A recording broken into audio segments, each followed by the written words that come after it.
Today I'm talking with Katya Difani. Katya has been on the podcast before.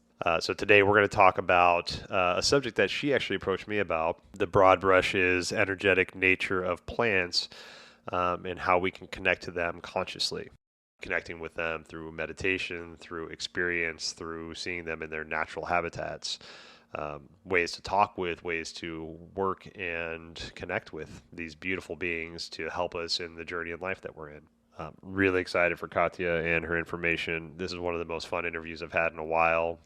Really hope you get some out of it. We'll see you on the other side. But first, a message from our sponsor. Our healing journey can be difficult and might feel lonely at times. That's why I love sound baths. Where we can get together in a community, we intrinsically support and feel supported by others. And that combined energy can help us go deeper into our own healing journeys. And all you have to do is just lay there for 1 hour and listen to beautiful healing sounds. I'm a sound healing practitioner, and I hold sound baths on a regular basis in the greater Seattle area. You can find my next sound baths on my website at adamrealhealing.com. That's Adam, A-D-A-M, Real, R-I-E-H-L, Healing, H-E-A-L-I-N-G.com. adamrealhealing.com. Your healing is worth your time. And now an uninterrupted podcast with Katya Difani. All right, welcome back to our show. Today I'm being joined by a dear friend, one of my first guests that I had on at the beginning of this show many years ago, Miss Katya Difani.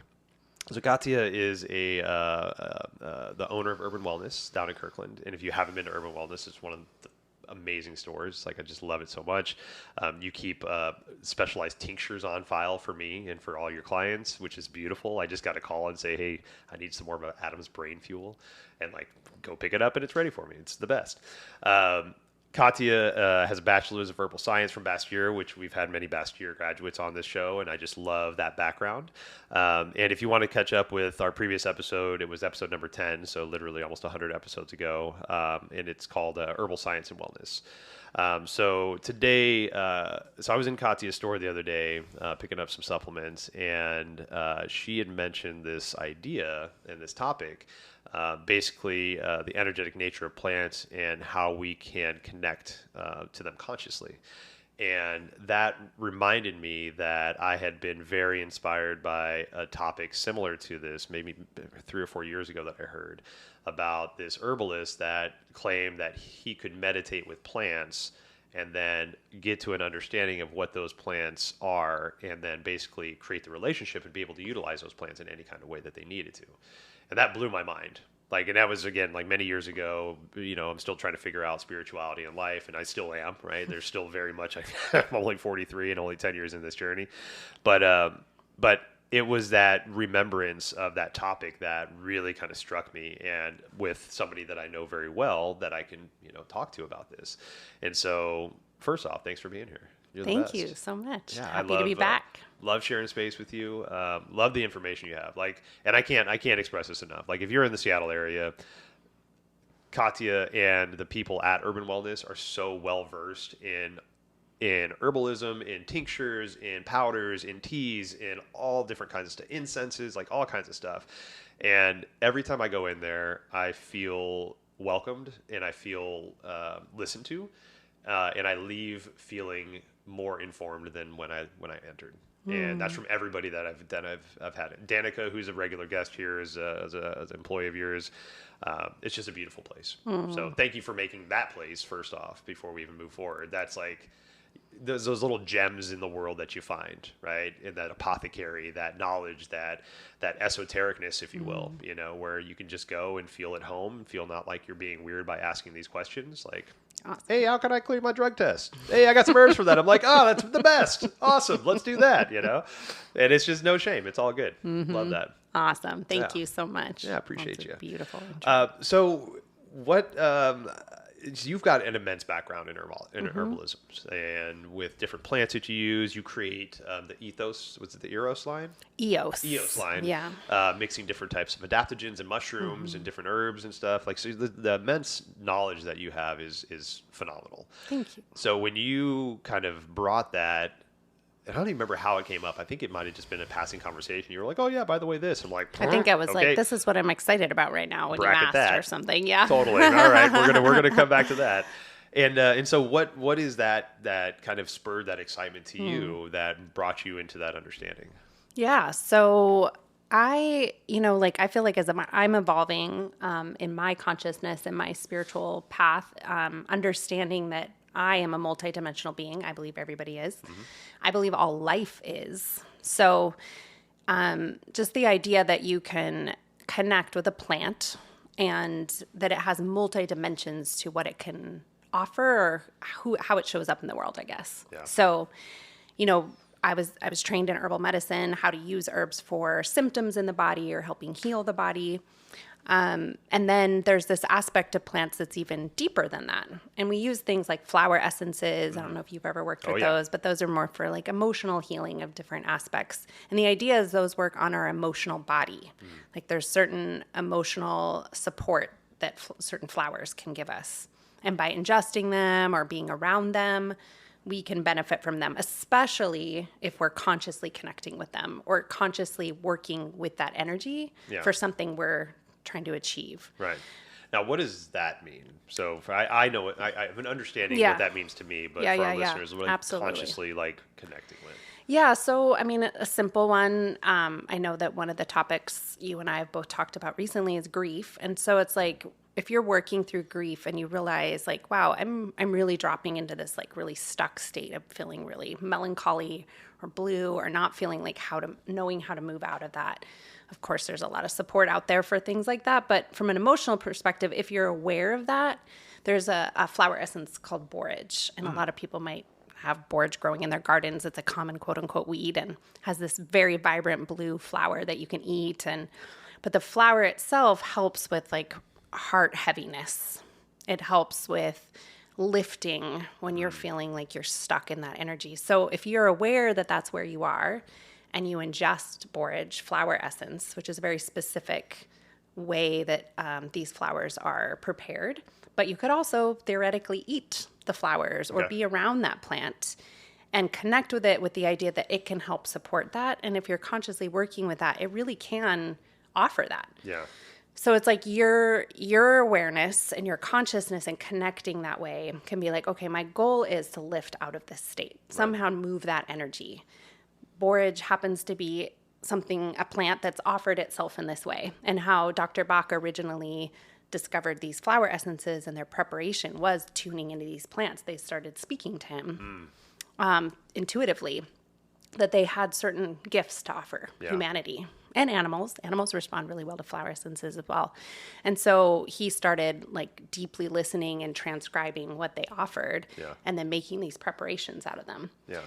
So what we were talking about when we were talking about connecting to plants is along those lines. It's like, what if I didn't know from a book what this plant does, but I spent time connecting to it? It's a meditative practice, you could say. It's an intentional practice. It can be a way of enhancing your intuition, too, exercising your intuition. And that's kind of how I started recently more engaging with it. Yeah.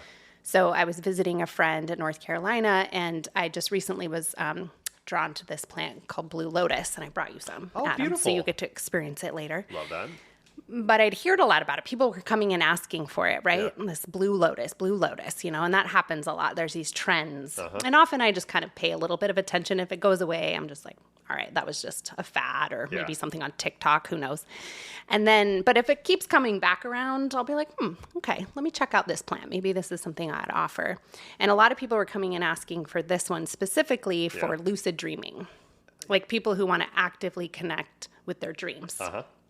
So I was like, cool, like I started looking into it, found this awesome organic grower in Thailand and they import this blue lotus flowers.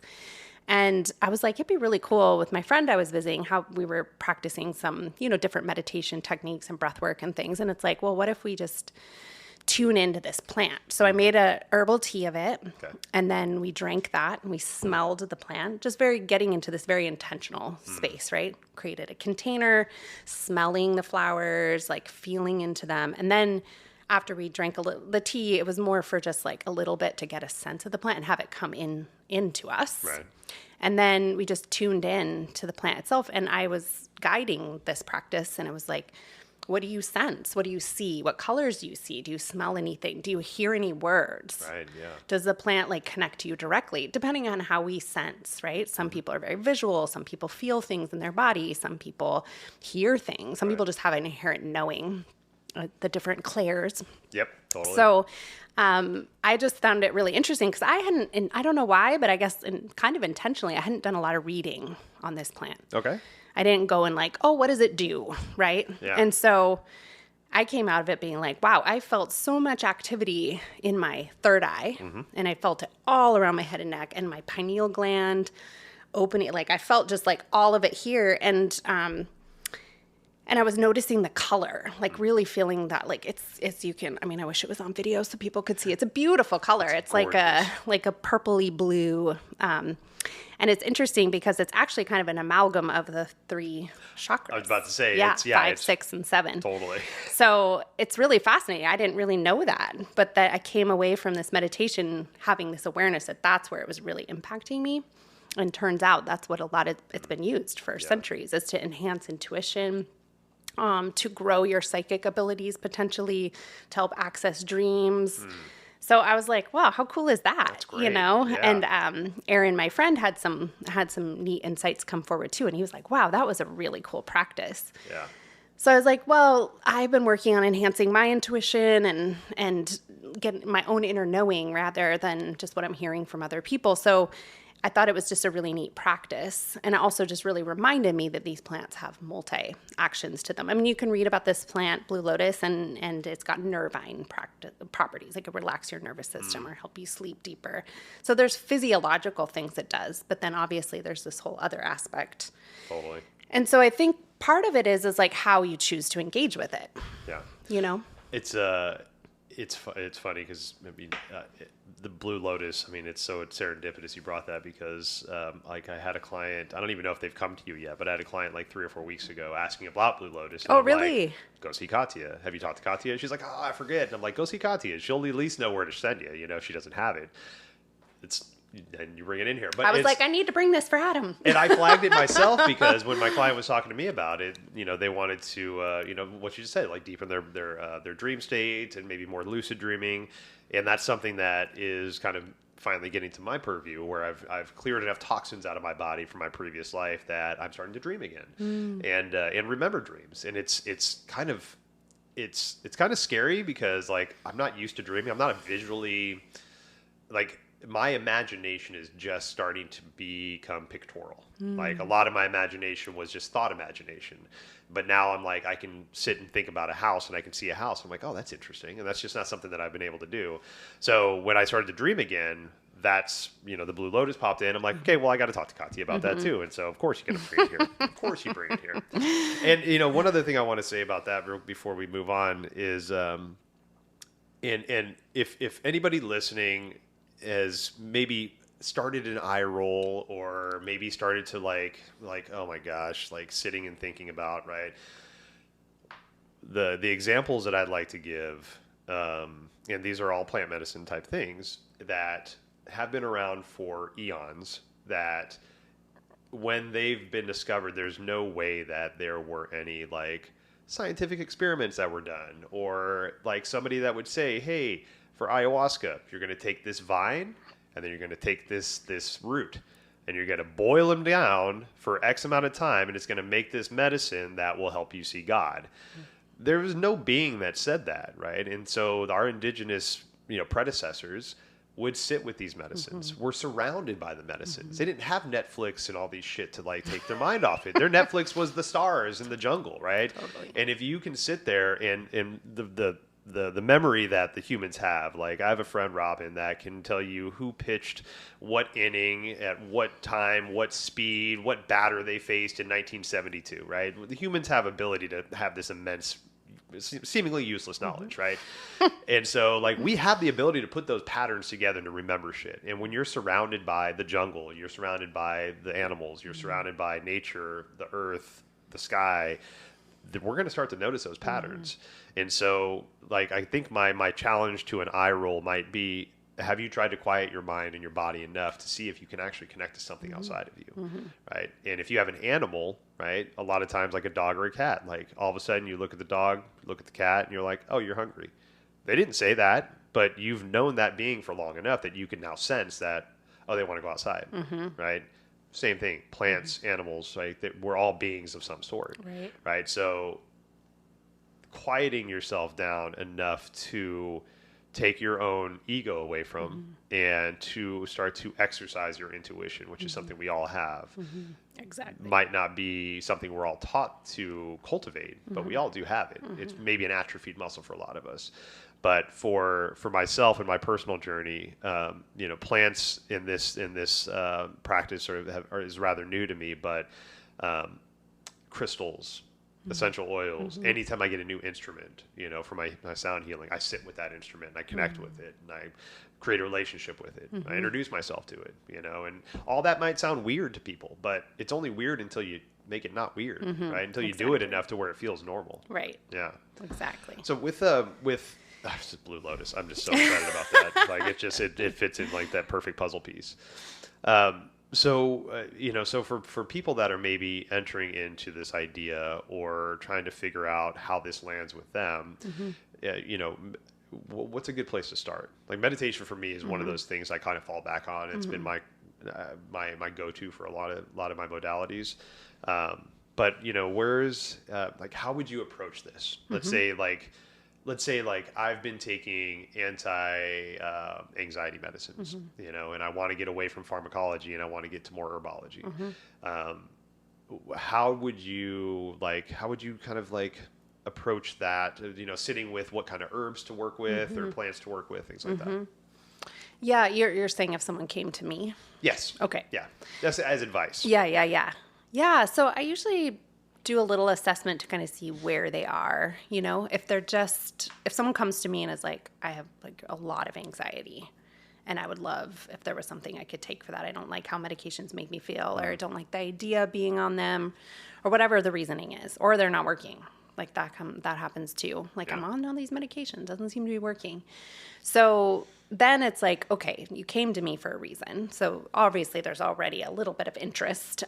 So there's a doorway. Yep. And then it's like, what exactly are you hoping to achieve, or what is it interfering with, or like how does it feel like in your body? Because with herbs, even for something like anxiety, there's a lot of different options. There's a whole group of herbs we call nervines that support the nervous system. And I love it because, if you think of the coevolution with plants that we've had, right, all these plants offer these effects for our nervous system, which we so need. So many of us in today's world especially 100%. really need a lot of nourishment for our nervous system. And I just love that plants offer all these options, right? Yeah, with no side effects.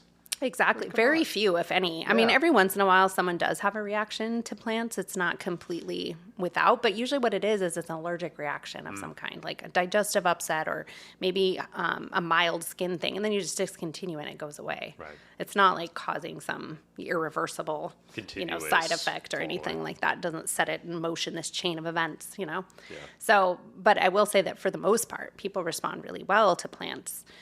Internally. And so then it's like, okay, I ask a lot of questions of like, where do you feel it in your body? Is it tightness in your chest? Is it like feeling into your stomach? And it's amazing to me how disconnected we are from our bodies, right? So a lot of times, especially anxiety, it's going to make you like so in your head that maybe you aren't really fully aware of like what's happening in your body. And so the first step is really like dropping in. What do you notice? And so people will sometimes just be like, oh, I don't really know. Or they'll be like, yeah, I get heart palpitations, or I feel tension in my chest, or, oh yeah, it's always in my stomach. So then there's herbs that might help more for the nerves of the gut, that are also going to calm the anxiety, that might help more with the heart, those kind of aspects. So that's very helpful. And then it's like, if they reveal to me something bigger, like, oh, when did the anxiety start? Because I usually do ask that at some point, like, how long has this been going on? Then if it's like a stressful event or something that happened, then a lot of times that's when I might start looking into, okay, like we probably need some adrenal support because that balances that fight or flight response and makes us more resilient to stress. You probably need something to calm in the meantime. But then maybe that's when we start looking at flower essences or aromatherapy, or have you tried any sort of meditative practice? And what I like about certain practices that involve like tuning into something and visualization is that it's not just sitting there and breathing. A lot of people aren't even at the place where they can do that, right? Like that's too much, or their brain's so busy, or they're fidgety, or whatever. So it's like, well, what if you tried drinking this herbal tea and then like notice it? Just notice, like, what do you notice in your body when you drink that? Right. Does your brain get a little quieter? Do you feel more relaxed? Is it the act of doing that? Are you taking some time for yourself? You know, like take some breaths. Like what feels better when you take deep belly breaths? Does that help? You know, and just like, so sometimes it's just a matter of like this plant is a way in. It's a tool, but it's also like helping coach you on how to like be more in your body and notice what's happening. So you're more in tune. And then that also helps you build the relationship with the plant or the tea blend or the tincture or whatever it is that you're taking, or the aromatherapy. Maybe you smell that before you go into meditation and notice how that affects you. And so it's nice to have an array of things and options for people of how they want to engage and then where to start. Right.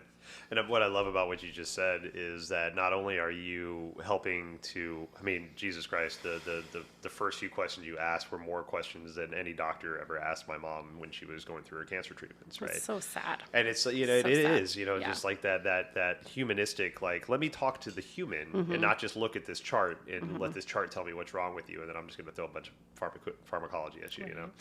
So, but what you're saying, like, not only are you helping to, you know, diagnose what's going on with the human, but you're asking them questions that they can only answer by listening to themselves, right? When you, it's like, where do you feel it in the body? You can't feel their body. You don't have, you're not putting a stethoscope, MRI, and that shit. It's like you're asking them, and that turns it into that person of like, oh, that's right, I do have a body. Oh, and there is tightness in my chest. That means anxiety. Oh, shit. Like, I never would have thought of that. Now that's one of those trigger points of like, okay, when I feel tightness in my chest, I can breathe.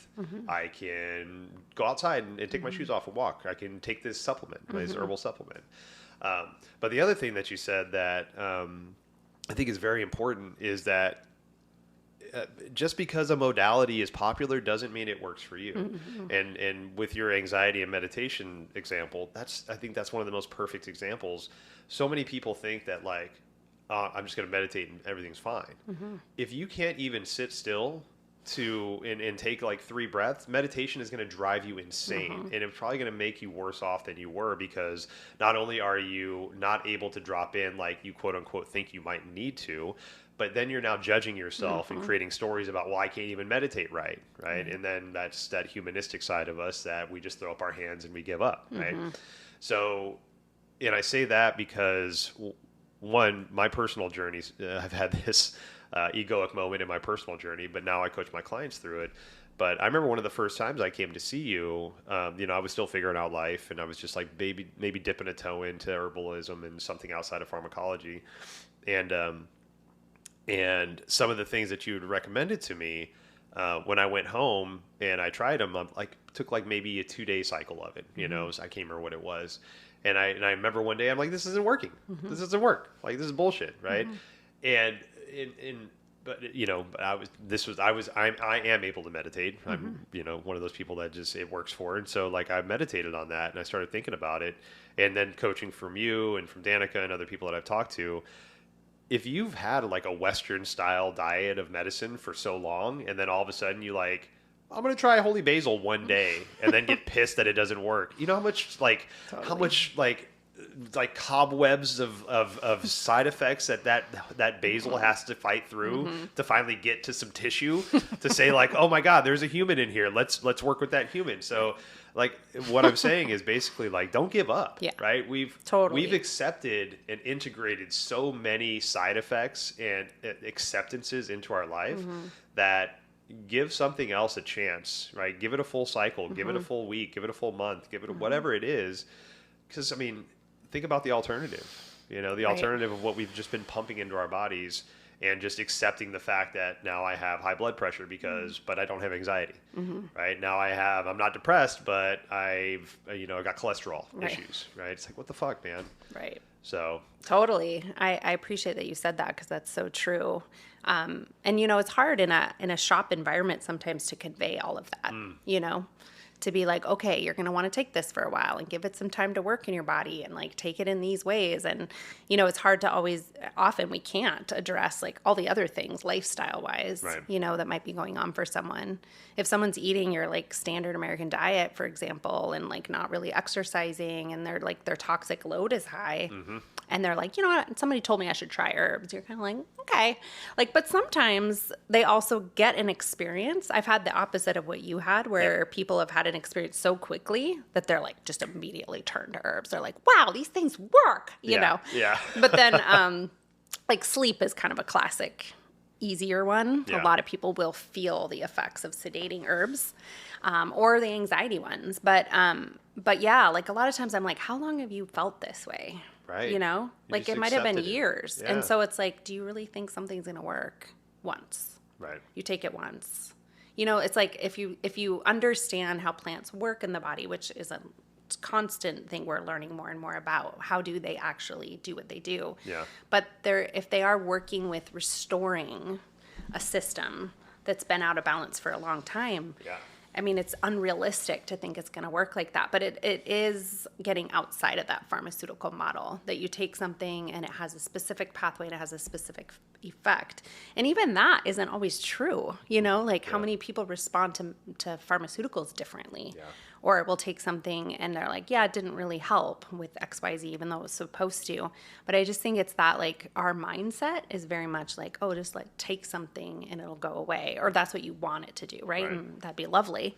But that's not how we work, really. And that's not necessarily how plants work either. I feel the mindset is very important, because if you think that it's not going to work, but you're just fucking take it, to appease somebody, right? It's never going to work. It's never going to work, right? And actually, I read a study recently about these group of scientists that were testing cholesterol levels on rabbits. And there's 3 control groups of rabbits, and they all got fed the same diet, high cholesterol diet. And 2 of the groups of rabbits, you could see the effects on their bodies really quickly. The 3rd group had no effects. And so they went to the scientists and they're like, okay, let's look at all the controls. Let's make sure we're all doing this right. And the only thing that was different between the 3 groups was that in one of the control groups, the control group that the rabbits did not have any effect from the cholesterol, the scientists that fed them the same food that all the other food that rabbits ate pet the rabbits while they were eating. Aww. That's the only thing that changed. Wow. And because of that mindset of being calm and being feeling safe and feeling accepted, or whatever they felt, that cholesterol didn't impact them at all. Wow. Right? And it's that placebo effect, right? And the placebo effects get shunned all the time. But it's actually a powerful effect so if we can harness it. Right. And in most clinical studies, the placebo effect outweighs the effectiveness of the actual drug itself. So much so that a lot of these companies try to get the placebo effect thrown out of the studies, right? And it just shows you that you are your own healer. And I tell my clients that all the time. You're your own healer. I'll hold space. I'll give you tools, but you got to move your own boulders, right? It's not me to do. I can't get my crowbar in there on you, right? It's on me. And so, like, if you have the belief, or even the attempt as the belief that this is going to work, or this is something that can be helpful, it changes the whole way that your body physiologically accepts that medicine, whatever it is. Totally. So if you can find a way to connect to whatever you're going to take and read about it, or like look at studies, whatever helps you, or connect with it deeper, or just notice how you feel in your body, all of that's going to help build that relationship with the plants or the plant blend. And then it has the opportunity, I feel like, to be more effective, because you're sort of directing it. And it's, in a way, you're taking it with a specific intention. Right. And I think that changes everything. Yeah. And as much as because you're an avid hiker, you're outdoors a lot, and you're in nature, and I think that's beautiful for an herbalist to be in nature. So you get to see a lot of these these plants and these beings in their natural habitats. And so is there in your hiking and is that something that you do also, is kind of connect with nature while you're out there in that natural form? Absolutely. Very cool. Yeah. I mean, to me, nature is like where I feel the best. Yeah. I always feel the best in nature, especially wild nature. It's not that going to a park or sitting in a tree doesn't feed me. It totally does. But wild nature has a totally different feel to it. And, they've done a ton of studies on grounding and like being in nature and the electromagnetic field of the earth and all the things that like, I feel like I literally walk into the mountains or a forest and I feel like the stress going off of me. Yeah. And I think it's partly, I'm very empathic. I think a lot of people are. So I feel other people's like energy and it's swirling around. And then also all the EMF exposure now. Oh, yeah. All that we're bombarded with. I turn my phone off. Like, usually you don't have reception anyway in the mountains. And it's like, I just feel it like coming off of me. And I also think that's, all that nature gives us. Again, that coevolution with nature, right? Like, we respond to the terpenes the trees give off from their needles. We respond to the electromagnetic field of the earth. We respond to all these components through smell, through touch, through being in that energy. For me, it's the most restorative place. So, yeah, I mean, I can just be in it. I just love to be in it, you know. And I'll, certain trees will call to me and I'll just like, I just acknowledge them as other beings, as other, and the plants, of course. I think getting to know that plants individually is really nice for deepening your relationship instead of just green mass, like, oh, I actually know this is a thimbleberry and this is, this is valerian growing up here, and I love sharing that with people. They always get really excited, like, oh, I didn't know, it like makes the world more relatable, right? Because you understand like, oh, these are individual plants that have individual properties. But also it's like you're greeting them like friends, they're like part of your community. So that really helps me. But I know some people also like really do like deeply connect with the plants, there, and will spend time with individual plants, just sitting with them and like learning from them. I don't necessarily always do that. Sometimes I'll just feel a plant, and it's more that how I feel around it. Right. I'm a very feeling person. Yeah. So if I'm just noticing, like, I'm just feeling more relaxed and more expansive and more like, connected to all the life around me, then I want to hang out where that happens. Hell yeah. The connecting with plants and like treating them like friends, that's been a very, I got to say, kind of an awkward journey for me, in the, like, I remember feeling silly when I first started doing that. But I've killed so many plants in my lifetime before I finally figured out how to keep them alive. And for some reason, I kept going back. I kept like, I'm going to figure this one out. And then it would die. And I'm like, oh, shit. And then somebody else would give me a plant. Very rarely did I buy them myself. And these are just houseplants, you know. But not just, but these are houseplants.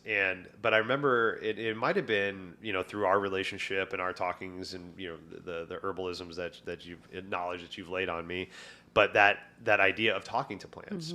And now, like, it's just second nature. Like, I greet a plant like I greet my dog when I come in. Hey, what's up? Hey, oh, you look like you need some water today. All right, get your little mister out and do your thing. And there's like this kind of, it makes life kind of fun, and exactly. it got over that awkwardness of like, oh, who's going to see me talking to this plant? It's like, who the fuck cares, man? What's up? I'll go to the yoga studio. I water plants in 2 different yoga studios. And so, and like the communities are all around and I'm over there like having conversations with people and plants at the same time. And people look at me funny. I'm like, I don't care anymore. Right. And it's such a beautiful thing to know, like, you can, cause like, I love my dog. Like I could never love a human. Right. And now I have that relationship with plants, and when you can see that everything can have, like, you can have an intimate relationship with anything. Exactly. Right. And that doesn't mean like sexual, but like, no, I have an intimate relationship with this glass of water, my coffee in the morning, it warms me up. It makes me happy. It gives me energy. Maybe it's false energy, but it still gives me some kind of energy, And there's like this beautiful love that comes from treating it as a friend instead of like, blindly looking for my coffee, spilling it halfway to my mouth while I'm still trying to multitask 7 different things, and all this shit. Right. And it changes it. And it's changed everything, right? And it can be like what we consider an inanimate object, like this desk in front of me. But if like now, like I'll find myself bumping into the desk and be like, oh shit, I'm sorry. That sounds weird, but at the same time, like if you treat everything like everything has a soul, Exactly. and everything has like a life force. it's a life force, then it changes the way that you might approach somebody that has a differing view of you or from you or some contrary, kind of like stance in the world. They're still a soul. They're still a being, right? And so like when we can find the love in ourselves to approach the world, right? Not just humanity. Exactly. I think it changes it. Exactly. There's I don't know if we talked about this in our previous episode, but one of the things that's been kind of jarring to me is in the Webster, I believe it's the Webster's dictionary. It's one of the main dictionaries that's out there. If not Webster's, it's maybe like the legal dictionary. But basically, it defines nature as anything created outside of humans, right? So it takes humans out and of human nature. creation out of nature.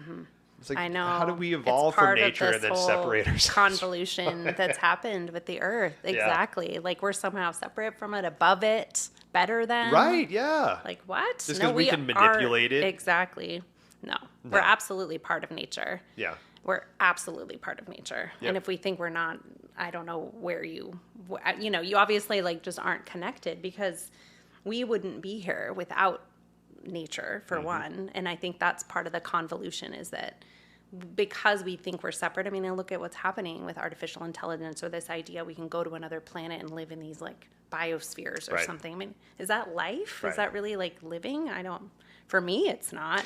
Right. But like even when we get down to like our biology, of course we're part of nature. Yeah.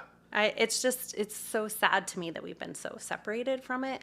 And I love how you're approaching life and all that, because I think, it can seem silly, but I also think the more we normalize like just being who we are and naturally relating to life in this, like everything around me is alive, has a life force to it. Even if it's a tree that's been cut down and made into a desk, it's still from nature and it has a life force to it. And it just enhances our life, I think. And, one of my favorite, and I don't know the exact quote, but one of my favorite quotes from Conversations with God, my mom was very spiritual, and we used to listen to that in road trips when I was a teenager. But do you know that book? I've heard of it, but I've never read it, no. Anyway, he's the author, Neil Donald Walsh, is having a conversation with God while he's writing in his journal, and all of a sudden his hand starts moving on its own, and he's like basically asking and answering questions, and he calls it God. Some divine being is answering through him. So anyway, one of the things is like, people are like, oh, how do you know? How do you know it's God? One, how do you know you can believe all this? And what do how do you know? And I loved his answer, which was like, I think it was like God who answered. And he's like, if it makes your life better and it makes your experience of life more expansive, does it matter? Right. Does it matter? So, okay, we can't prove that these plants have metaphysical natures, maybe, although there's been some really interesting studies about how you talk to your plants and the effect on them. They thrive when you're like sending them positive energy and you're talking to them, and maybe you name them, and maybe, I don't know, like sometimes I used to get like, oh gosh, now I have to say hi to all my plants every day. It can get overwhelming. It's like, no, you don't. Like, you don't. It's not like they're a pet where they're like, wait, you gave more attention to that one over there, right? Like, I don't believe that. Because I would be like, oh my gosh. I don't have enough time for all this. God damn it. How am I going to go around and greet them all? It's as individuals. It's more just like the awareness that their consciousness, and I just live in that space. So when I walk into my home, I mean, my plants always thrive, and people are like, how do you do it? I was like, I don't know. I just know when they need water, and I give them what they need, and I've created an environment in my home that feels really good to me, and I think it feels really good to them, and that's reflected in it, right? Yep. And I acknowledge them as beings, that I would never neglect them and forget to water them, because it's just part of my consciousness, right? Yes. So I don't feel like I have to greet them all. And I know people that name their plants, and it's awesome, whatever. Put googly eyes on them. Yeah, that's one of my favorite things. Exactly. Make them into little personalities. So I would always say to the skeptics, like, okay, so you don't have to believe it's true. Yeah. But does it enhance your life if you engage with life that way? Does it make you feel more expansive or more like you live in a friendly world? It's like, I think it does. For me, it does. So I can't prove that God or bigger universal energy exists, but I believe it. Right. Yeah, totally. And I believe nature has a life force that we engage with. We're part of nature. I believe a lot of things that people would think are crazy, but I I don't, because it enhances my life and I don't really care what other people think. Definitely. And I think there's a beauty in getting to that point in life where like you kind of lean into your intuition and your gnosis, right? Your internal knowing, like there's experiences that you as a human will have that nobody else will ever have. But that doesn't negate that you had that experience. Like one of my big things right now, my big talking points is stop rationalizing life. Like let life be magical. Yes, it can be like if you're just sitting here thinking and you're like, oh, I wonder what my brother's up to. And then I haven't talked to him in a while. And all of a sudden brother calls, right? You can rationalize it out. It's weird, you know, he must have, you know, blah, blah, blah. Maybe we had something set up but you can also be like, wow, that was fucking magical. Cool. Love that. Yeah. Love that. And I think there's a beauty in that gnosis that nobody can take away if you're confident enough to own it for yourself. Exactly. That doesn't mean you have to get up on the rooftops and preach what you've experienced. No, absolutely not. And I think that's where we lose some of that, exactly. you know, because it was your experience for a reason. You know, and I've had, you know, experiences from plant medicines, both psychedelic and non-psychedelic, that no one could ever tell me that I'm wrong. But I'm also not going to try to force feed you my truth. Right, you know? exactly. I don't go around proselytizing. Yeah, like you should be talking to your plants or you should be treating your herbs this way because of what I believe about them. Exactly. No. Exactly. But if I offer that and somebody like that helps them or they engage with that and they're like, oh, I like that. Let me play around with that. Then awesome. Yep. Because it is all about empowerment to me. Yeah. I remember I was driving home. My kids live in Eastern Washington, and I was driving home from dropping them off one time. And long drive, about 4 hours, you know, through the mountains, beautiful drive. And I'm by myself listening to podcasts sometimes. And I remember it was a couple years ago, and that whole idea of greeting plants and greeting the beings around you, like insects and stuff like that, was like kind of just new to me, and it was something I was marinating on. And I remember I was driving, I just got down the pass, the Snoqualmie Pass on 990, and I was driving. There's this, you know, it's beautiful, surrounded by forests, you know, there's woods on all sides of the roads, and it just hit me like, I should be saying hi to all these trees. And I was like, oh my God, hi, you're doing great. Oh my God, look at you. Oh my, I missed the left side. Should I turn around? And I'm like, I feel overwhelmed. Should I say hi to the blades of grass? Like there was a twig over there. Did I say hi to that? And it was so comically overwhelming to me. Yeah. That kind of like your point, totally. you know, it's like you're opening your consciousness to the understanding that this could potentially be a thing. Right. Is like, in my opinion, that connection has been made. You've now established connection to the things around you. If you want to say like that tree, hey, what's up? You're looking great today. I'm sure the tree's going to appreciate it, but they're not going to have their feelings hurt if you just walk by it, right? Exactly. So I know, or I'll just greet the whole forest. Right, exactly. As an entity. I'll just be glad you like, could all make hello, it." mountains, hello, forest, thank you for including me, welcoming into your, you know, as I drive through, just like, hey, hi, you know, as a group, right? Like just like honoring and greeting and noticing. The welcoming side you just mentioned, that again, like we know, welcome the earth that you're on. Now when I travel, like we were just in Hawaii not too long ago, and one of the first things I do after I get off a plane and get to where I'm at, I'll meditate and just welcome the energies of that part of the world. Yes, I love to do that too. You know, it's like, hey, I've been here in a while. Thanks for having me back. You know, feel the ocean, feel the dirt, feel the air, whatever it is. And it does kind of, you know, just opens yourself up to the acceptance of the energy of that space. Absolutely. You know, and there's a lot that every part of this world has to offer. You know, we get kind of like, maybe not complacent, but we get used to the energies of our own space. And somebody like yourself who gets out and travels and hikes and does all the things, like put yourself in these areas of the world that are immensely beautiful. And some of the coolest things that I can think of are like, nobody's going to experience the view that you've just experienced.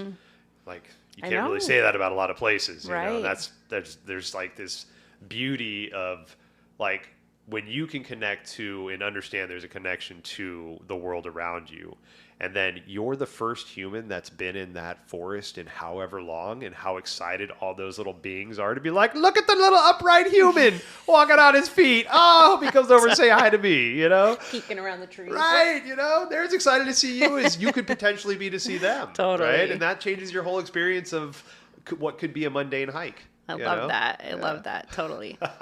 The other thing I like to do in places, when I get to them, I do the exact same thing. I totally love to just connect and say like, thank you for having me. And it's so good to be here and all these things. But, and another thing I've been tuning into is just like, what do I notice about that land? What is it sharing with me? and part of it is like this idea of, do I notice like discord in some way? Okay. Does it need like some support? Does it need some acknowledgement? Is there something going on? I think it's an interesting practice for me. Even when I enter different forests, I mean, to me, the mountains often feel the same or a certain energy that I recognize and love. That's why I go so much. But at times I notice something different in my body or in my being, and I kind of just like notice it, and then I'll tune in and be like, okay. And a lot of times for me, my experience is it happens when there's been certain human activity in an area. Okay. Like a mining, like old mining claims, or like areas that have been like really intensely logged or something. And I notice there's an imbalance in the land, right? It's just something I've started noticing more and offering my energy as a potential support for it. I don't really know what I'm doing necessarily, and I don't even know sometimes that I need to know. Yeah. It's just even acknowledging sometimes that the land has had some really hard things happen on it. That are done with a lack of consciousness. I mean, a lot of what we're talking about today is like consciousness and like how we engage in relationships with other life forms and our own selves and each other and the earth and nature, and that we're part of nature. And so many of, I don't necessarily have any judgment that we do these things. Like, we need trees. I don't necessarily think trees are like, oh no, never cut me down, or, like I've struggled with these things over my lifetime. And how do we engage, and how do we take care of the world that we're in and still build structures and have the things that we want and need? It's the consciousness, I think, when you just come in and you just like take a whole hillside. Right. And you're destroying an entire ecosystem, from the insects to the birds to everything, without any consciousness of like, oh, this is a living system that I'm disrupting. Yeah. It's like, I feel like when that happens someday again on the earth, I believe it's happened before in other civilizations where there was more intentionality and engagement with the nature. We're going to take this resource, but we're going to do it in a much more honoring way, and we're going to do it with as least impact as possible. Right. To still meet our needs, and that kind of relationship. I just like always hope for that, but like when you have these companies come in, these mining and these logging, a lot of times, my family property in Colorado, my family's had it since the late 60s, and up 6 miles up the creek is an old mining claim, and that was part of the property that they bought. And it just feels really heavy. Almost anyone who goes there says the same thing. Yeah. And it's like, so you think of these miners that might have been there, like digging stuff out of the ground and getting discouraged. They were living this like kind of impoverished life, hoping to hit gold or hoping to hit some riches or whatever. And they ended up abandoning that mine. It was a silver mine. And there's like people's stuff, like, it's all falling apart now, that it looks like they just left, like leaned axes against stumps and just left. Wow. Right? Just like, there's nothing here. Let's get out. Yeah. And so it's just like you feel that. Like, not only that the earth was treated the way she was there, but then all the human energy of like discouragement or despair or greed or whatever. Yeah. It's just really interesting to notice. There in the land does hold that energy. There's a friend of mine that lives over in Snohomish, and I went over. They bought a piece of property, like 8 or 9 acres, right on the river. It was beautiful, this beautiful area, but every time they tried to build, something would happen. Right, foundation. Oh, I've heard these stories before. Like everything, it just like everything was going wrong. So she called me up. She's like, I need to do a land blessing. We need to do a land blessing. So I went over there, and we did a land blessing for her. And the feelings that and I did a lot of research on the area, and the land itself was parceled off from a bigger chunk of property that's been in this one family for a long time. And long story short, that property had not been had not had any development on it. No houses, no structures, anything like that for at least 2 centuries. Wow. So a long time. Okay. And the feelings that I was getting from that land was, you better state your intention.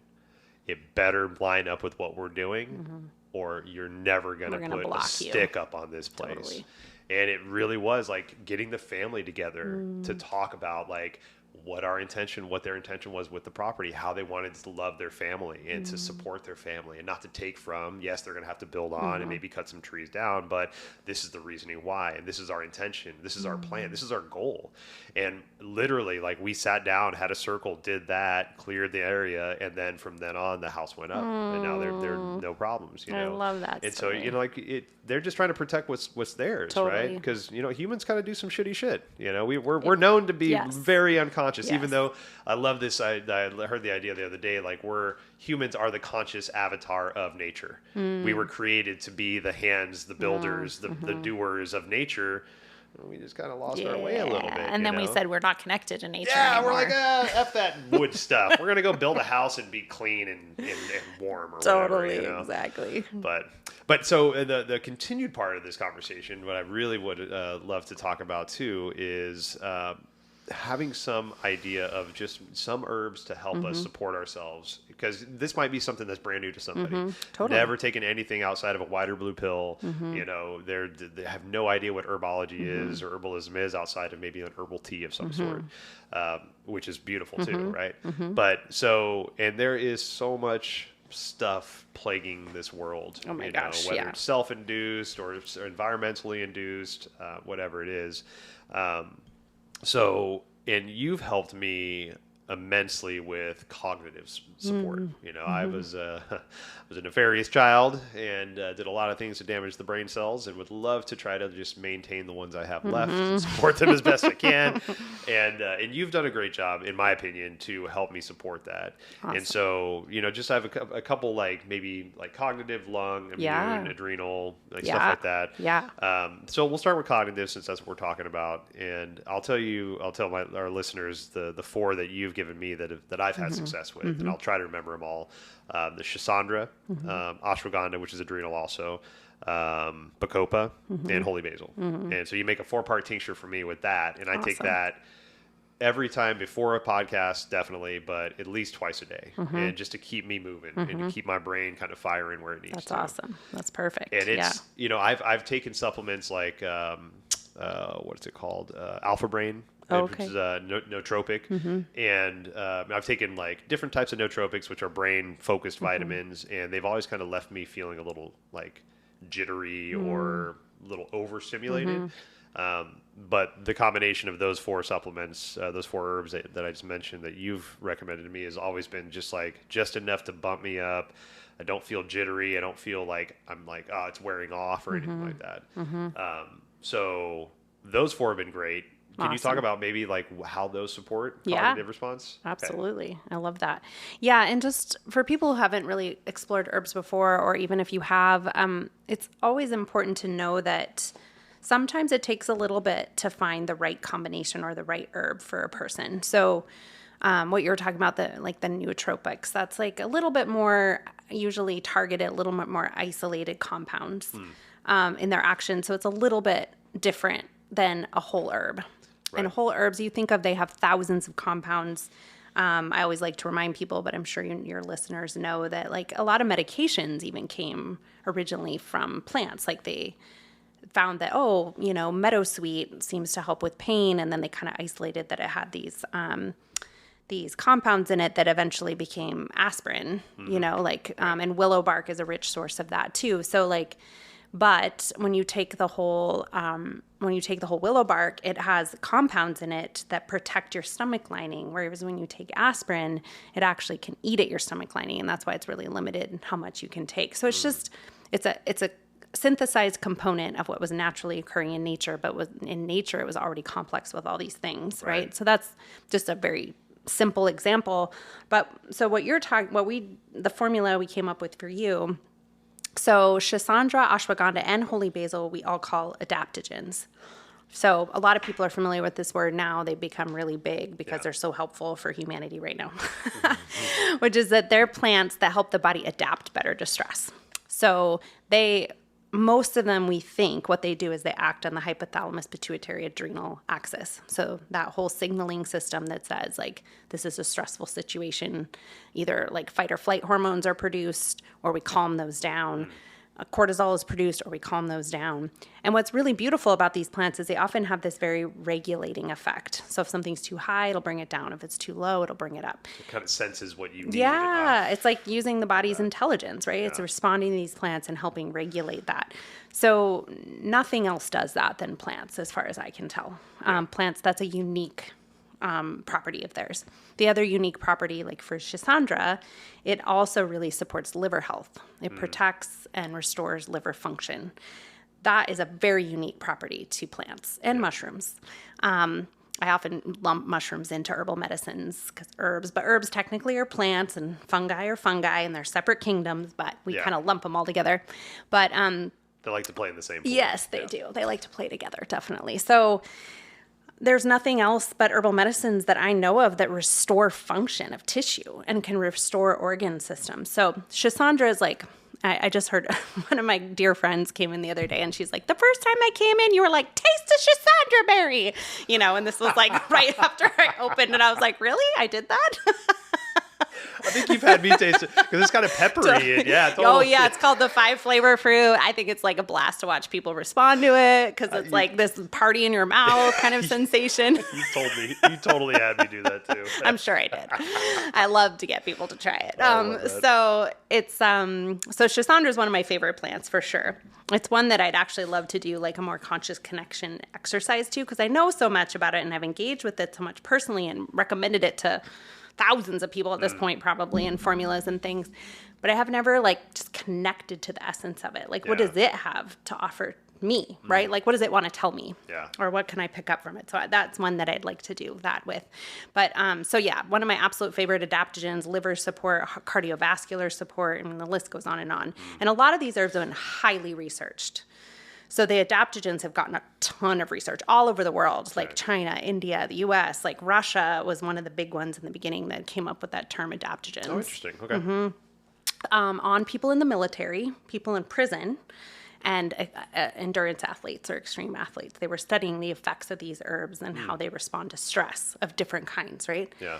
So anyway, those three. And then they all three of those have effects on our nervous system too. And so holy basil has been studied to help with alertness, to help with more like clarity of your brain. Interestingly, it's called holy basil because it's also used in the Hindu religion to, or they see it as opening the crown chakra, increasing your connection to the divine. Yeah. So it definitely has an affinity for that part of the body, and it's also one that they will keep alive on their altar and pray to it and use it in ceremony and stuff like that. So that's kind of cool.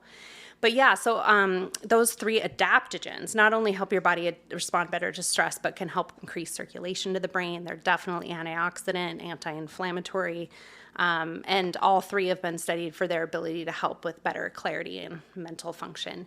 Bacopa is very specific for that. Bacopa is not considered an adaptogen. It's more like a nervine and mental or brain stimulant. So it increases circulation to the brain, also highly antioxidant.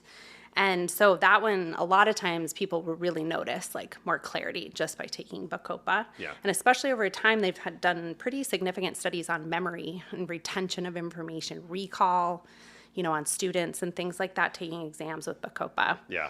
So those three are just very like supportive to the overall health of the body, but definitely like have affinity for the brain. Yeah. And that, I think Bacopa was one of the ones you added in after, I can't remember what we subtracted out. And then we added Bacopa in, and it made such a difference in my life. It was one of those things that just, it literally felt like a light switch. Yeah. Like I could just be like, the memory recall, I think was the biggest thing that I noticed. It was like, I wasn't like, just like, oh, what was that name again? It's that thing, what they say, and it's like right there. Everything's just right there. It was so beautiful. That's what it's really known for. Yeah. There's something you said about isolating compounds, and, that's a lot of the ways that people patent certain synthetic compounds. And it's so funny because, like that, the complexity of that plant adds to the reason why it works. It's not just because of that one compound you can isolate out. And the reason I mentioned that is I'm reading a book right now called why we sleep, science of sleep, and basically a scientist that was doing research on Alzheimer's and dementia wanted to look at sleep and see if that was a factor of it. And so this book was written about 20 years of research as to why we don't know why we sleep. And so he kind of figured a bunch of stuff out.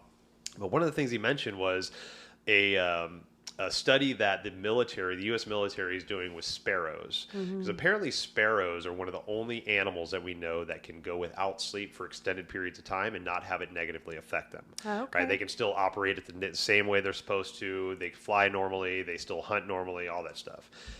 Every other animal that we've noticed after like a certain amount of sleep, depending on what type of animal, size of animal, they just crash. And basically you go into like fight or flight. Your whole body doesn't know what it's doing anymore. You basically start dying. And but sparrows, for some reason, don't. And so the military has been doing this for like almost 30 years. They've been trying to research and isolate the reason why sparrows don't sleep. Maybe it's like a brain compound or whatever it is. But to what you were saying earlier, there's probably 1,000 layers of reasoning as to what leads to that sparrow's physical physiology to allow it to not sleep. So and it must have been an evolutionary development, right? You know, so if we just like isolate just like, oh, there's this thing in the brain that happens. And then maybe we can add that in and then we won't have to sleep. Like, come on, man. If we were supposed to do that, we'd be born with that shit, you know? Totally. It's like the transhumanists that want to like cure death. Right. No, please, like when it's my time, please take me, right? I want to know what's next. I don't want to just sit here. I feel the same. Absolutely. I don't want to be here indefinitely. If we extend life to 150 years, are we going to extend retirement to 120? Am I going to keep my physical being, well-being, or am I going to just keep being decrepit for another 60 years? Or is it just my consciousness, like in the cloud or whatever, and your body is? I don't even know. Man, like if that's your journey, go ahead. Right. Chase that journey. I'm not going to keep pushing the envelope. Rain on on your possible. parade. Right. Totally. But, man, when it's my time, we're good. You know? I agree, 100%. So lungs is another one that I've just recently started to suffer from, and I think with COVID being the remnants of what we're coming out of all that shit, a lot of people do have some kind of lung respiratory stuff that they're dealing with now.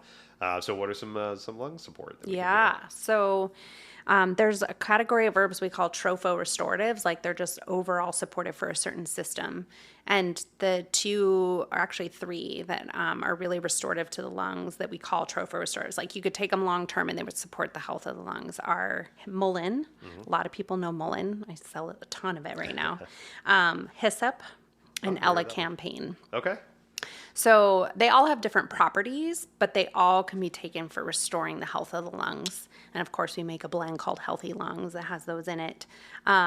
So for someone who's got chronic lung congestion or inflammation or a chronic lung ailment, those herbs over time can really help restore the health of the lungs and reduce inflammation. They can also, like elecampane's really good at clearing congestion. Like a lot of the classic thing is if you're a lot, or you get this like tickly cough. Yeah. Elecampane is like just calms it right down, right? It's a very resinous, very aromatic herb. It's the root of the plant. So yeah, those are some classic ones. And then it just depends on what else is going on for someone. But yeah, I mean, unfortunately, like air quality is a big reason for that. It can be because of like airborne pollutants. I mean, I don't know if you saw the air quality after the 4th of July, but it's really bad. Yeah. And it lingers depending on the air, the pressure systems and stuff. And then if we get wildfire smoke, right? Like that's a big one. All August now. Yeah. And then just like, there's a lot of other indoor pollutants and stuff that a lot of people experience, especially if they're not aware and they're using artificial fragrances and all these things that can really irritate the lung tissue and I heard something the other day that was basically saying that scented candles are the new secondhand smoke.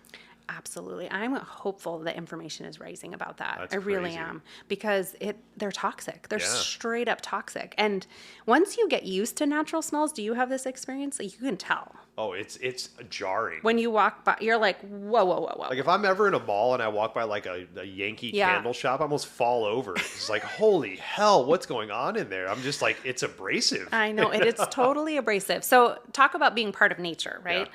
So we've synthesized all these things, right? And if you're in tune with nature in that you clear out everything that you have in your house that's not from nature in some way, right? That's not synthetic, that's like, it could be incense or essential oils or things where it's a natural derived substance, you will train your body to like be able to recognize when it's not. But people who are inundated with it, they can't tell. Yeah. They can't tell. Like I mean, another one of mine is like they say dryer sheets are a new secondhand smoke too. Same, yep. So it's the same thing. Like you can't avoid it sometimes, and it's toxic. So I have to walk through this like fumes coming out of, and some of them go like blocks. Yeah. And I'm like, what is in that? I'm just like, oh my gosh. And so we can only imagine the impact on the rest of the ecological system. But sometimes I'll pass people on a trail or be behind them. All I smell are dryer sheets. Yeah, totally. And I'm like, they don't know they smell like dryer sheets. They are so used to it, or they just don't, they like that. They think that smells like clean laundry. I was like, it's clean when it doesn't smell. It's funny you say that. I watched a little like documentary, and they mentioned Febreze recently, and it was a documentary on marketing, and how when Febreze first came out, it didn't catch on. People were like, whatever, They had to convince the marketing convinced people that the smell of clean was Febreze. Yes. You want to smell clean? Spray this, and then you'll smell clean. Isn't that the story of like of America, like corporate America? Like we've been sold and marketed to so heavily, so many things that people now think that's normal. Yeah. And actually that's desirable. Yeah. Oh my gosh. So we're on a tangent again. I'm sorry. But nope, you're fine. When it comes to like all these things that people are having out, more increased allergies and all these things, I'm like, hello, like this connection, just this disconnect, it's not being made. So, and that's my thing. It's like, I love herbal medicine. And if you can remove the reason you have the thing in the first place, that's the best. Right. Like prevention or, like making sure that you're not being exposed to something that's causing the issue. Right. And that's becoming more and more and more of a challenge in today's world, I have to say. Yeah. Because it could be a food sensitivity. It could be like a chemical you're being exposed to. And so there's so much you have to like rule out before you can say, oh yeah, you have inflammation. Well, yeah, you can take this formula for inflammation and it will help bring it down and help your body like, handle what you're being exposed to. But if you're being exposed to something, ideally remove that, figure out what it is and remove it. Right. Right. So anyway, back to our subject. The plants are very helpful for that though. And so if you have done all those things and you're like, I don't know why, or there's just other things, or, one of the things we're going to talk about today is like where different emotions sit in the body. So the lungs are classically where grief is held. So I know people who just had really big losses and grief is hard. Grief is so hard to handle for a lot of people. And there's so many layers to it. And if you don't deal with it or you don't, like allow yourself to grieve and be with it and like let it out, it will settle into different systems of the body. Yeah. There's just the body like holds a lot for us, and emotions are a big one for us, right? And experiences that we have. We might just like, I don't want to deal with that, or I can't deal with it, or I don't know how to deal with it. And we just shove it down, and our body somehow has to store that, right? Yeah. It doesn't just go away. Yeah. So the lungs are one of them. So that's something that, these herbs can really help with supporting the lungs. And sometimes it's like a deeper, like people will be like, those questions I ask, and I'll start asking when it started and like what's going on with the lungs and stuff. And sometimes they'll be like, oh, it was after my dad died or something like that. And I'm like, oh yeah. And they'll like share that information that it can settle in their lungs. And a lot of times a light bulb goes off. They're like, oh, I never even thought about that. Yep. So then it's just like, how do you support yourself? It's your work to do the grief work and like see if you can like do that. But from an herbal perspective, there's things you can do to support the healing of the lungs that can hopefully help that clear out as you're doing the other work. So lungs, that's a big one. Yeah, a lot of my clients I deal with, I see right now, there's a bit of grief, depending on whether it's a substance abuse or loss or some sort, and it's always in the lungs, and it's usually in the lower lobes because, like you were saying, we don't breathe deep, and so that stuff just kind of like gets packed down in there, and totally, it's interesting what what the focus on yourself can do to change that, because by no means are you trying to skirt the grief process, right? No. I love the quote that there's as many ways to grieve as there are people in this world, because grief just hits us in different ways. But when you know that you're in that space, knowing what practices you can fall back on. I have a friend, Tang, that's been on the show many times, and we talk about like his peaceful practices and the need for them, like whatever they are. It could be meditation, could be walking in the woods, could be, jump rope, whatever the fuck you got, right? But establishing your peaceful practices when you're calm, because life's going to go sideways at some point, right? Nobody's Always life is does. perfect. Nobody's life's no speed bumps, right? Things happen, and you can always build your practices whenever you need to. But think about trying to find the time to try to meditate and learn to meditate when you're grieving.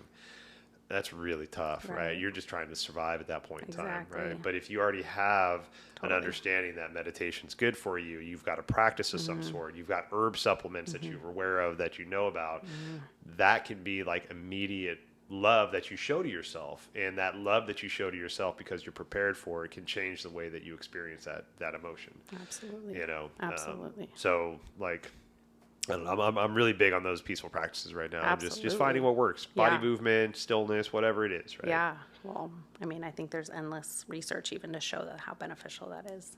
Because we are multidimensional beings. We Come are. back to that again. And then we can support those different levels of who we are. Mm-hmm. So yeah, the other organ affinity, I know was liver on the list? Oh, yeah. Okay, of herbs and things. But it's interesting because a lot of times like liver and gallbladder hold anger and irritability. Okay. So it's fascinating how often sometimes I'll talk to someone and they're just like, "Argh." Like a lot of times it can be hormonal, but the liver processes all our hormones and metabolizes them, detoxes them. So even if it is a hormonal, I'm always like giving liver support if there's like irritability and anger. And often when I ask that, and often when I say that about the liver, there'll be this light bulb moment for people like, oh, wow, I have been hard on my liver my whole life, or my liver enzymes were high, or all these things. Like I'm just cranky all the time, you know? Yep. And it's like that whole concept in Chinese medicine, liver fire, when it's like overheated and like too like aggravated, right? And then you're like reactive in your life and you like don't respond well to things and you're irritable and you fly off the handle or whatever.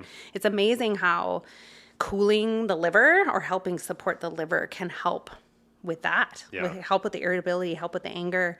Of course, like anger is not one that's easy to process for most people. We don't have really good tools of how to like handle anger when it comes up and how to process it in a healthy way. So that's part of it. But yeah, so herbs that really support the liver, I love recommending that people support their liver at least a couple weeks or a month of taking these herbs quarterly or semi-annually, even if you don't have anything quote unquote wrong with your liver, like your labs come back and your enzymes are fine. Our liver is a powerhouse and it works so hard for us. Yes, it does. And everything we've been talking about goes through the liver. You know, it processes all the toxins we're exposed to, airborne or otherwise. It processes emotion. It processes all our food. It metabolizes all our hormones. I mean, when you read about what the liver does, it's like, oh my gosh. And it's one of the most regenerative organs that we have. Yeah, you can cut lobes off and they regenerate, right? And it will regrow. Yeah. It's incredible. Like a lizard. It really is. That's amazing. So we're lucky that way. Thank you for the liver. Yeah. So I have a formula I call liver love because I'm like, just give that liver as much love as you can. Thank it every day for all its hard work. I mean, our whole body. You can do that to your whole body, but the liver, you know, definitely works really hard for us. So milk thistle, a lot of people have heard about, really powerful for the liver. It helps phase 1 and phase 2 detoxification through the liver. So it's really important for helping the liver fully detoxify toxins. And then also it's restorative. Like they've done numerous studies where someone working in a field where they're exposed to liver toxic chemicals, if they're taking milk thistle, their liver cells stay healthy or much more likely to remain healthy. It's a powerful antioxidant. It helps with glutathione, which is the most powerful antioxidant in our body, and it's very concentrated in the liver. So milk thistle is great because it can be kind of that food medicine, you know, kind of in between the two. Like it can be, it's a seed and you can grind it and include it in foods just as like something that you do. It's got a nutty taste. It's not bad at all. I like milk thistle. And then it can also be tinctured or extracted, or you could simmer it to make a tea. But that one's one you can take really long term if you need to. Like if you know you're being exposed or you know your liver does have some sort of disease or imbalance, then that's one that I love to work with. And then I mentioned Schisandra, very restorative to the liver too, highly antioxidant, all the things. We kind of have this affinity with a lot of bitter herbs. Help the liver. So Schisandra definitely has sour and bitter, or like its dominant ones. So yeah, but so Schisandra is one of my favorites. Milk thistle is one of my favorites. Dandelion root. Okay. Yeah. That's a super one. Dandelion is just like I mean, you can do anything with dandelion. It's so Good true. Lord. And the more studies coming out about it, I mean, it was helpful during COVID. They were finding that it was helping with the virus, cancer. Yeah. I'm just like, the more they find out about, the more I'm like, this plant, it grows everywhere. Everywhere. Literally a weed. Yeah. Most people are trying to kill it. And it's like, hello, I'm here. I offer all these vitamins. No Like, wonder it's so resilient. It's like, no, I want to be your friend. Like, look at how many friends we have. I know, exactly. Cracks in the sidewalk. I've seen it growing out in the most like bizarre places. I've taken pictures of like, wow, dandelion, that's impressive. Yeah, good for you. Yeah, resilience. Yeah, seriously. And so sometimes that's really interesting too, how a plant grows can kind of signify some of the more energetic qualities it might be able to give you. Okay. So dandelion is resilience. Yeah, It's yeah. a very resilient plant. It will come back and come back and come back and come out in these places that you would like be like, I can't get rid of you. Hello, you're not supposed to. Exactly. I'm Use here me. for a reason. Good Lord. You need me. Uh-huh. Yeah. Well, you mentioned milk thistle. So I've recently started using a medicine called Sananga. Oh, okay. And it's an Amazon, or it was used by indigenous tribes in South America. It's where I learned about it at least. And Sananga is a milk thistle extract, but it's an eye drop. And so what they would do is the tribes, they would put it in their eyes before they would go to war or before they would go hunting, to basically clear out any falsities, any negative stories, anything that, all the bullshit we tell ourselves. Right. And be able to see with pure clarity. And the caveat to that is that it burns so fucking bad, like horribly bad. But that's part of the process, right? I've chosen to put this thing in my eye that I know is going to burn. I'm doing it for a reason. It didn't just accidentally happen.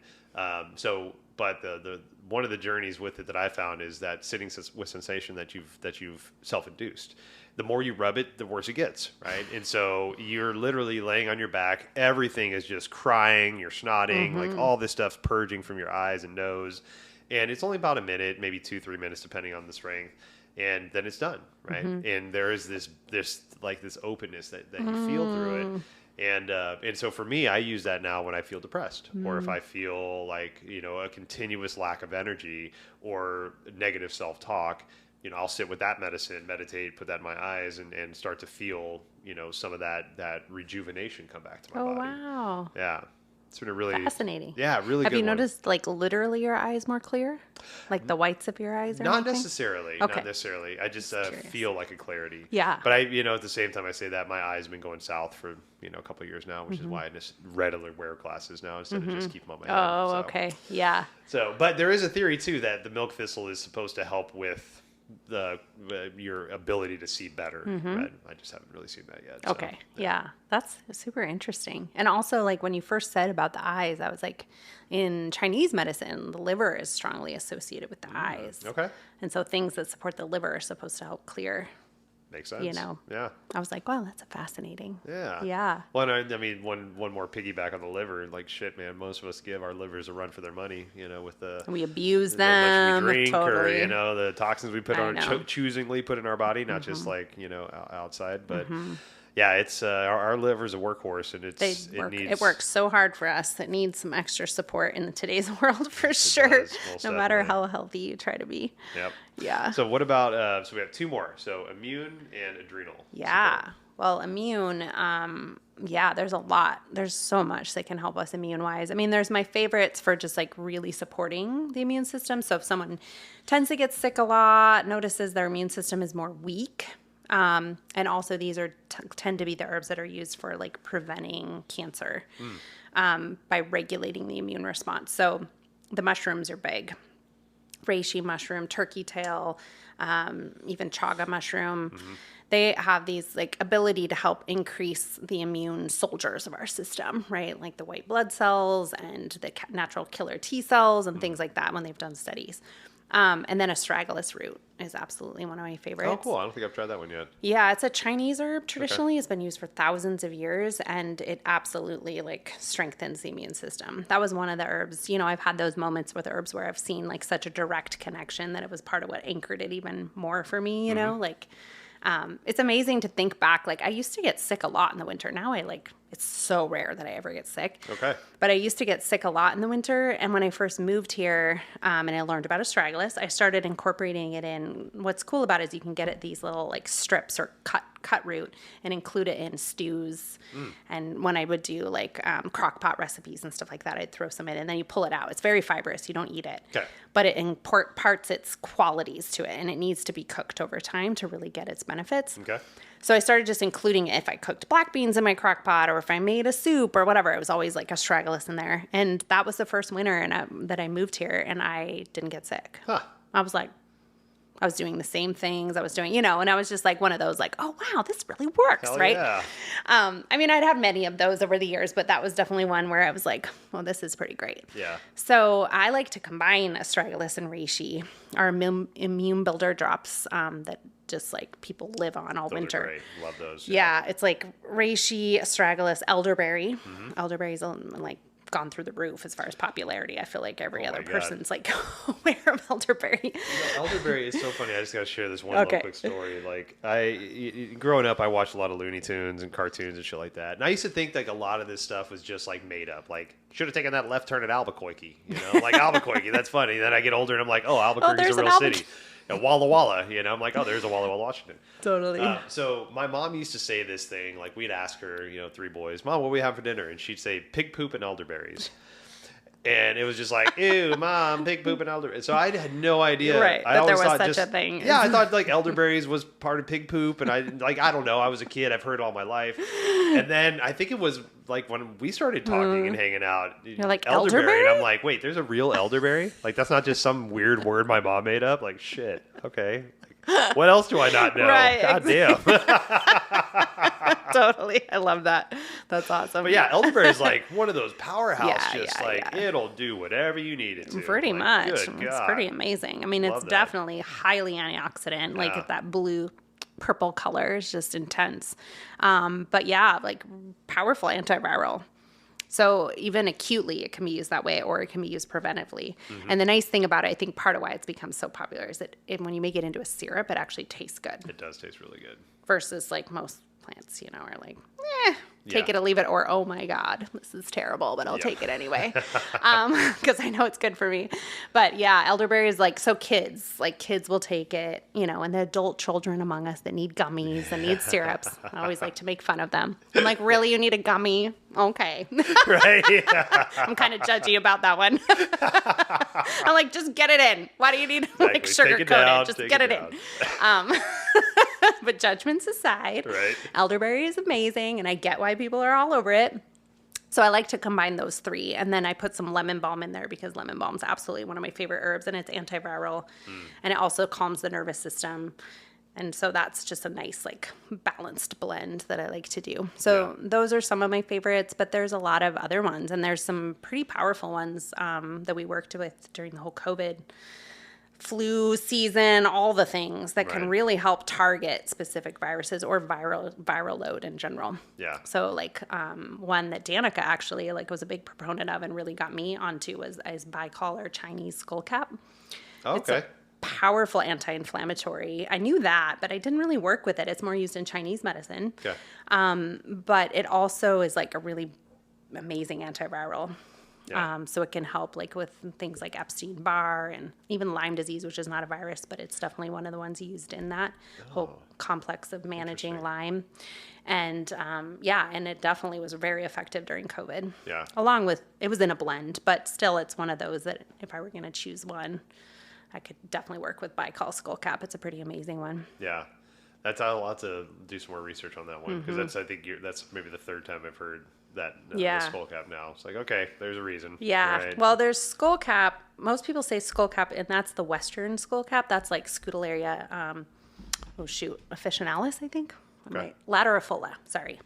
But that's our Western skullcap, and we use the upper parts. And that one's a sedate, nervine. It's a calming, relaxing. It can calm the overactive mind. It's an awesome herb. I've used it for so long. This one's Scutellaria bicalensis. Okay.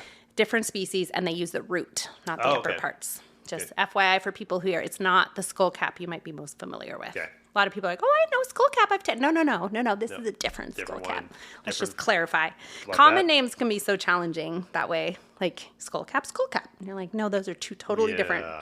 like species, and they're also different plant parts. They're used very differently. Make sure you talk to somebody that knows what at least they're just like about. do a little research, before you're like, oh, skull cap, got it. Yep. Not that it won't do good things for you, but it's not going to do quite what maybe you're hoping for if you get the wrong one. Yep. Right on. And then adrenal. Yes. Well, we talked about that a little bit. Ashwagandha. Yep. Ashwagandha, Schisandra, holy basil, those all help with adrenals. Yep. So when I was saying adaptogen help the body respond better to stress, and that whole hypothalamus pituitary adrenal axis, the adrenals, a lot of people don't know this, but they sit on top of the kidneys. They're little glands that send out the epinephrine and norepinephrine in response to a stressor, and then cortisol, which is our long-term stress hormone, but also regulates inflammation and does all these amazing things in the body. That's all necessary, but I'm sure you've heard, we live lives that our ancestors didn't live, which is in a chronic stress state. Right. Instead of we respond to a stressor and then we go back into a relaxed state, and then we respond to a stressor. So our adrenals are constantly trying to manage, and they stop managing so well at some point, right? And that's when you start feeling fatigued or run down, or maybe not as resilient, things that wouldn't have stressed you out before overwhelm you now. It's just too much. That's a sensation a lot of people have, or they feel wired and tired at the same time. There's a lot of different ways this can show up, but there's so many amazing herbs for the adrenals. It's really impressive how many there are now and how needed they are. And they have slightly different properties. Schisandra is more energizing. So is the ginsengs. A lot of people have heard of those. Yep. And then ashwagandha is more calming. It can help with energy, but it's more calming. Yeah. So if someone's already a little too type A, a little too ashwagandha is a very nice, more calming one. Yeah. Holy basil, same thing. It's a little bit more balancing. It can help with energy, but it can also calm you because it's in that mint family. And all the mints seem to have this very balancing effect on our nervous system, including helping if you have stress that you hold in your gut. Okay. The mints, so holy basil is a type of basil, which is in the mint family, and then there's rosemary, and there's lemon balm, and there's all the mint, peppermint, and spearmint, and those kind of things. They all tend, and catnip, really good for people too. Oh, that's interesting. Yeah. Oh, yeah. People comment on that one a lot in the shop. You have catnip? Is that for cats? I'm like, no, that's for humans. I love that. It actually really relaxes the nerves of the gut. And 70% of our nervous system is in our gut. So it can help just ease that tension if you tend to hold things there, which is where I hold everything, it seems like, is in my gut. So adaptogens or adrenal support, other ones, I mentioned the ginsengs. There's eleuthero, which is also known as Siberian ginseng. Okay. That one's a really great neutral one. It's not super energizing, not calming per se, but it's balancing. And you can take it long term for really restoring adrenal health. We have a native plant, Devil's Club. I don't know if you've come across that in the woods. Yes, most definitely. Yes, and it's the root bark that's used medicinally, and its Latin name is Oplopanax, and the ginsengs are Panax. So it's a cousin, a distant relative of the ginsengs. Yeah. And it definitely has some mild effects on the adrenals, but also blood sugar regulation, and it has talk about energetic. Devil's Club is definitely a very protective. Yeah. So it can really help when someone needs those extra boundaries and really needs grounding. It's very earthy and rooted. So I like to work with that sometimes. So again, it's if someone's got adrenal issues and they know they do, or they suspect they do, then it's kind of how is it showing up for you, and what would be the most restorative? But those are some of my favorites. Oh, I love that. Yeah. And those, the Devil's Club was something that actually one of your former employees, Jess, brought over to our house and brought some tinctures over, and that was beautiful. I really like that one a lot. Awesome. It was one of the first ones that I took on its own. Usually I do combinations, and that, I could really feel a connection to that Devil's Club. And I didn't harvest it myself, but hearing what Jess was saying and what you were just saying too is how it's a very protective plant. It's not easy to get to. No, and ideally you do it with a lot of reverence and respect for the plant. They grow in family groups, so they're very much family unit. Yeah. You got to ask for, permission to enter kind of thing. Yeah. Otherwise they have these thorns. That's why they're called Devil's Club. They will don't mess around. Yeah, if you grab that on accident when you're bushwhacking, you'll be sad you did. Yeah. Yeah. Well, I think that, what you just said too really leads to a lot of this is asking permission. Yeah. You know, we've grown up with like, you know, the idea of like mowing a lawn or weeding. You know, you just go in there and you just take it out, right? You know, I'm just going to push this machine over this until all the grass is the same height. Totally. You know, the smell that we love of grass. I love this. I just read this not too long ago, but the smell of the fresh cut grass that everybody loves is the pheromones of the grass warning the other grass that it's in danger. The lawnmower's coming. It is. It's like, hey, every other grass, be careful. We're about to get cut off. Totally. And then we're all just out there as humans be like, oh, smell that fear. That smell. I know. Yeah, smell all the tears, the destruction. We love that. Like, I know. Well, maybe it's not quite as like tears. Maybe we need to not, you know, anthropomorphize entirely onto the grass. Exactly. Because cows come along and graze. And, you know, like a lot of grasses actually evolve to be like cut and then grow again, like grazing animals, you know, like the prairies. Anyway. Yep. That's my way of saying, like, it's not necessarily that they're screaming and crying. It's bloodbath over there. Come on. Exactly. It's like the counter of the overwhelmingness of saying hi to all the beings in the forest. It's like, no, the grass. Oh my God, here's the fucking grass. You have to greet them individually now, all the grasses, and yeah, give a little funeral for them when they're done. Yeah, you know? totally. But having some like, okay, I'm coming through. I hope this is okay for you. I'm going to be as gentle as possible. Yeah. Definitely. Just a little bit of reverence for them. The other thing you mentioned that I just want to call out really quick is like individually connecting with it herb versus a blend. So when people come in and ask me these things, sometimes I like blends. You see, I have a lot of blends, tincture blends, tea blends, all these things. I tend to like to allow herbs to work in synergy together. However, I think if you're working on a practice of being intentional and conscious and wanting to connect to plants in a deeper way, working with them one-on-one is a great way to do that. And once you kind of, like me with Schisandra, apparently I love to spread that one. But like that was one of the herbs that I really connected with early on when I was like having adrenal fatigue in the first few years of running my business. And within 3 weeks of taking it, my energy was back. I wasn't wanting to fall asleep at 3 in the afternoon every day. And I was like, oh, but I really like worked with that plant individually and really got to know it, like how it affected my body, how it felt in my body, what it did for me. And so I feel like that's something I invite people to do if they feel drawn to that is like, you might want to just take ashwagandha.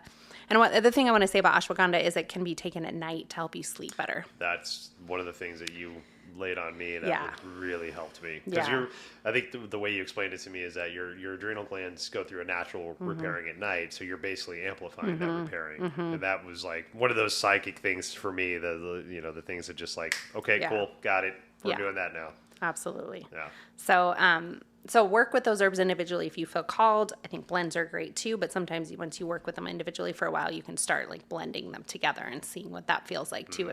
Especially if you're really learning about plants and you want to know their properties, it's a great way to work with them. Yeah. And the other one I want to mention real quick, because we keep talking about the nervous system and everything, is lion's mane. Yes. So that's a mushroom that's just gotten like blown up. I mean, I feel like every other person has heard of lion's mane now, and it's awesome because all this research is coming out that it helps regenerate tissue and nerve cells and the brain. And so, I remember maybe even while I was at Bastyr, they were saying that like the brain couldn't be healed. Like nerves, those kind of nerves can't be regenerated. Okay. And that's like totally been blown out the window. And they now know they are. Yeah. Which I was always like, that doesn't make sense. Yeah. Why would there be anything in our body that couldn't come back? Right? I don't know. That's just my belief system is that our body's trying to reach homeostasis all the time. And it's amazing what we can do with our bodies. Yeah. And so, lion's mane. So if you've had brain injury or nerve damage, long term, it's one of the ones that seems to be able to like really restore the health of the brain and nervous system. So I really encourage people to work with that one. And it's so, things like that. It's so amazing that we don't know more about, and we're not more integrated. I mean, I know we have been as a society and many, many years ago, long ago. But, I think it's maybe we forgot, maybe we got pushed away because it's important for us as individuals to remember and go back there and to know how important nature is supposed to be a part of our journey. Yeah. I mean, just the, for my own personal journey with different types of mushrooms from hallucinogenic to non, it's like we were made to be one, right? It's like there's such a big, like just natural coexistence with fungus for me, totally. But then, you add all the different herbs and things on, it's like, this is just I mean, for me, it was one of those, finally I felt whole. Like Mm-hmm. I finally felt like I was doing something positive for myself instead of just masking all the shit Yes. that was wrong with me. Exactly. And it just, and again, that's one of those things that like, I can try to tell you, but you got to really experience it. Absolutely. You know, and understand like, one, how strong nature is, but also I think what it really does is show you how strong you are. Yes. How strong you are I as a love human that, being. yeah. Like, you don't need all these different color pills to throw in your face and then have the side effects. You can really go out to the thing that was like created with you. Like, you have parts of mushroom in you because you're a human being and you're parts of the world, and the world is parts of you. Like, we're stardust, we're hummingbird feathers, we're fucking orange peels, like all the Right. things, right? Right. So why not continue to take things that we are a part of instead of a synthetic thing that we've made to kind of mask some of the shit that we're going through? Absolutely. Yeah. I love that. That's a great way to wrap up everything Yeah. we've been talking about. Well, you are the best, and I just love our time together and the immense you. knowledge that you have. I mean, I love when people just are so comfortable with their knowledge; it just flows through them, right? It just becomes part of their working nature, part of just like your way of life. Exactly. And I can sense all of that with the knowledge that you hold. So, thank Awesome. you. Thank you for having me. Always. It's Can't wait wonderful to have you back. share. Yeah, absolutely. Thank you so much for spending time with Katya and I. Please check out the show notes for ways to get in touch with Katya or myself and ways to support the show or urban wellness. Obeisance and love. We'll see you next time.